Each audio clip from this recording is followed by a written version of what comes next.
मैं कुंदन कुमार पूनम फिर क्लास 6 की जो गो ग्रामर की बुक है उसकी आज मैं एडजेक्टिव चैप्टर की क्वेश्चन नंबर n की चर्चा करता हुआ मैं आगे की ओर बढ़ूंगा। अभी आप इसमें देखेंगे कि इसको बनाया कैसे जाए। कहता है कि draw an arrow from the adjective to the noun to show whether the adjective is placed before attributive और आफ्टर प्रेडिकेटिव द नाउन। कहता है क्या कि आप क्या करें कि एक एरो खींचें किस एडजेक्टिव से नाउन की तरफ जो ये शो कर रहा हो कि ये एडजेक्टिव, जब अगर आपको पता है कि जब ये नाउन के पहले जब कोई एडजेक्टिव को यूज़ करते हैं तो एट्रीब्यूटिव कहलाता है, और जब आफ्टर द नाउन जब कोई वर्ड अगर आता है एडजेक्टिव के फॉर्म में तो उसे हम क्या बोलेंगे, तो उसे बोलते हैं प्रेडिकेटिव। तो अभी आप देख रहे हैं कि he saw a ferocious tiger. अभी यहाँ देखते हैं कि यहाँ फेरोसियस जो वर्ड है एक एडजेक्टिव है, टाइगर एक वर्ड क्या है, वो एक नाउन है। तो इस रूप में अभी आपने क्या देखा कि फेरोसियस जो वर्ड है वो क्या कहलाएगा, तो एट्रीब्यूटिव एडजेक्टिव कहलाएगा। तो अभी आप यहाँ देख रहे हो क्यों, क्योंकि एट्रीब्यूटिव एडजेक्टिव इसलिए कहलाया क्योंकि इस एडजेक्टिव के जस्ट बाद एक नाउन है। कहता है कि he saw a ferocious tiger in a cage, वो क्या देखा, तो एक उग्र खूंखार टाइगर कहाँ देखा, पिंजरा में देखा, इसलिए इसको एरो का निशान दें। That cat is black. अब कहता है कि वह जो बिल्ली है वो कैसी है, काली है। तो यहाँ देखते हैं कैट के जस्ट बाद कोई एडजेक्टिव आ गया, तो इस रूप में अभी आपने देखा कि ये क्या कहलाएगा, तो ये कभी प्रेडिकेटिव कहलाएगा। दीज बुक्स आर न्यू, फिर यही वाली बातें आ गई, तो इसको पुनः फिर ऐसे खींच के लाएं क्योंकि न्यू वर्ड किसके लिए आया है, बुक्स वर्ड के लिए। तो these books are new. She bought fresh vegetables from the market, फिर वही वाली बातें आ गई। She bought fresh vegetables from the market, उसने क्या खरीदी, तो फ्रेश वेजिटेबल कहाँ से, तो मार्केट से खरीदी। तो fresh vegetables plus vegetables word के लिए पुनः फ्रेश वर्ड यहाँ आ गया। तो अभी आप देखिए कि नाउन से पहले कौन सा वर्ड आ गया, तो एक अपने आप में एक एडजेक्टिव वर्ड यहाँ दिया गया। Those buns are stale. कहता है कि वो जो सारे बंस से खाने वाली आती है बंस, तो वो बंस क्या है, तो वो सारे बासी हैं। तो बंस वर्ड के लिए क्या है, स्टेल वर्ड, स्टेल मतलब होता है बासी। तो यहाँ बंस की तरफ से खींचता हुआ स्टील की तरफ ले जाएं। This bed has a broken leg.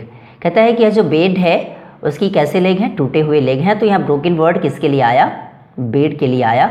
तो इस रूप से अभी आप यहाँ देख रहे हैं कि this bed has a broken leg, चाहे तो लगा सकते हैं। These stones are round. कहते हैं ये सारे जो स्टोन्स हैं वो क्या हैं, गोले हैं। तो स्टोन्स वर्ड के लिए पुनः फिर राउंड वर्ड आए। तो these children build a sand क्लास ऑन द सैंडी बीच, पुनः फिर बीच वर्ड के लिए सैंडी वर्ड आया। तो कहते हैं ये सारे बच्चे ने क्या किया, तो एक सैंड कास्ट मतलब होता है रेत से बना हुआ जो एक टीला होता है, किला, तो उसी को कहते हैं सैंड कास्टल। तो सैंड कास्टल ने क्या किया, बच्चे लोग ने उसे बनाया कहाँ, तो सैंडी बीच मतलब समुद्री किनारा जो होता है उसी को बीच कहते हैं। तो यहाँ सैंडी बीच है। तो यहाँ देखिए बीच वर्ड के लिए सैंडी वर्ड आया, जो कि यहाँ एक एडजेक्टिव के रूप में यूज़ किए जाने वाले वर्ड्स हैं।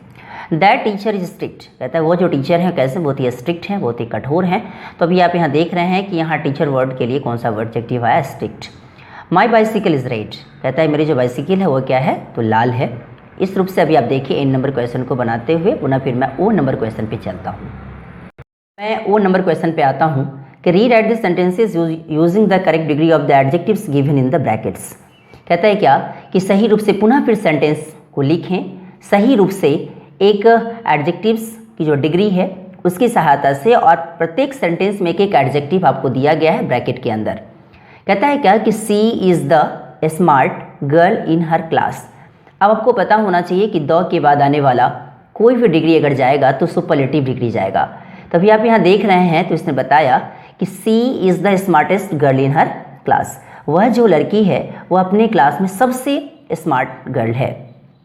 तो इस रूप से अभी आपने क्या देखा कि यहाँ द के बाद आने वाला जो कोई भी वर्ड अगर आएगा तो सुपरलेटिव डिग्री आएगा। तो स्मार्ट का सुपरलेटिव डिग्री क्या बनता है, smartest. My dish is hot then your dish. कहता है कि मेरा जो डिश है वो आपके डिश से ज़्यादा गर्म है। तो आपको पता होना चाहिए जब कंपैरेटिव डिग्री ही यहाँ लगेगा क्योंकि दैन वर्ड है, तो हॉट का कंपैरेटिव डिग्री क्या बनता है, हॉटर। तो यहाँ क्या बनाएंगे, my dish is hotter than your dish. मेरा जो डिश है आपके डिश से ज़्यादा गर्म है। Mangoes are the sweet of all fruits. पुनः फिर वही वाली बातें आ गई, द के बाद आने वाला जो कोई भी वर्ड अगर आएगा तो सुपरलेटिव डिग्री ही आएगा। तो मैंगोज आर द स्वीटेस्ट, यहाँ लगाएं, mangoes are the sweetest of all fruits. आम जो होते हैं ना वो सारे फ्रूट्स में सबसे ज़्यादा मीठे होते हैं। I was happy to receive the award. कहता है कि मैं खुश था कैसे पाने पर, अवार्ड पाने पर। तो यहाँ जब इसको लगाएंगे तो आपको पता होना चाहिए कि I was happy to receive the award. ये सेम सेंटेंस ऐसे ही रह जाएगा, I was happy to receive the award, मैं खुश था अवार्ड को रिसीव करने पर। He is the young of all the children, पुनः फिर यही वाली बात है कि द के बाद आने वाला जो एडजेक्टिव के रूप में जाएगा तो सुपरलेटिव डिग्री के रूप में जाएगा। तो ही is the youngest of all the children, वह जो है वो सारे बच्चों में सबसे ज़्यादा यंगेस्ट है। An elephant is short then a giraffe, आपको पता होना चाहिए कि शॉर्ट है पुनः दैन वर्ड आया तो कंपेरेटिव डिग्री ही लगेगा। तो कहता है कि an elephant is shorter then a giraffe, एक जो एलिफेंट होता है वो जिराफ से थोड़ा नाटा होता है। Is this book useful than that one, पुनः फिर यहाँ देख रहे हैं दैन वर्ड आया तो यहाँ यूजफुल है तो ये इसका भी कंपेरेटिव डिग्री ही लगाएंगे। कहता है is this book more useful than that one, यहाँ पे आप साइन ऑफ इंट्रोगेशन लगा दें। तो कहता है क्या कि क्या यह जो बुक है क्या वह एक बुक से क्या ज़्यादा यूजफुल है, तो is this book more useful than that one. Who is the good among the boys, पुनः फिर गुड वर्ड के पहले द लगा दिया, इसका मतलब क्या है गुड का सुपरलेटिव डिग्री जाना पड़ेगा। तो who is the best among the boys, कहते हैं कौन है जो सबसे अच्छा इस लड़कों के बीच है, तो who is the best among the boys, इस रूप से बनाए। Which is the old house in the street, पुनः फिर यही द के बाद जब अगर आएगा तो सुपरलेटिव डिग्री, तो ओल्ड का सुपरलेटिव डिग्री क्या बनेगा, ओल्डेस्ट बनेगा। तो which is the oldest house in the street, कौन इसमें सबसे पुराना घर ये गली में है, नहीं इस गली में सबसे पुराना घर कौन है, तो इस रूप में भी आप देखेंगे कि which is the oldest house in the street, क्योंकि ओल्ड का सुपरलेटिव डिग्री ओल्डेस्ट बनता है। अब this bunch of bananas is the bad of the lot, पुनः फिर यहाँ द के बाद आने वाला जो वर्ड है वो पुनः फिर सुपरलेटिव डिग्री ही जाएगा। तो बैड का सुपरलेटिव डिग्री क्या बनता है, वर्स्ट बनता है, बैड वॉज वर्स्ट।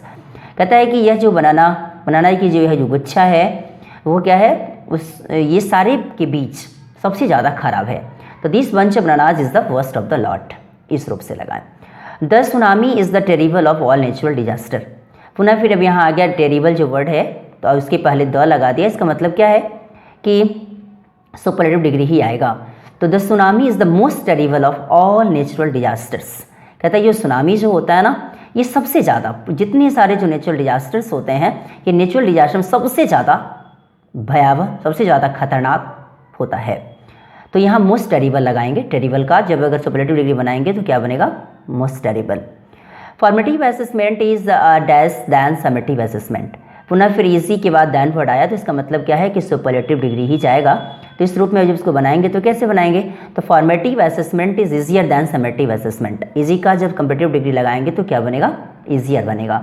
तभी आपने देखा कि इसको जब बनाया तो मैंने कैसे बनाया, तो format assessment is easier than summative assessment, मतलब क्या कि फॉर्मेटिव असेसमेंट जो होता है वो समेटिव असेसमेंट से थोड़ा सा आसान होता है। तो अभी आपने क्या देखा कि अभी ये वाले वीडियो में आपको क्लास 6 की जो ग्रामर की बुक है उसकी मैं एडजेक्टिव चैप्टर की क्वेश्चन नंबर एन और ओ की चर्चा किया। और ये वीडियो आपको कैसा लगा इसके बारे में लाइक, सब्सक्राइब एंड कमेंट करना न भूलें, से शेयर भी करें ताकि ज़्यादा से ज़्यादा बच्चा इसे देखकर कुछ सीख सके। Thanks a lot.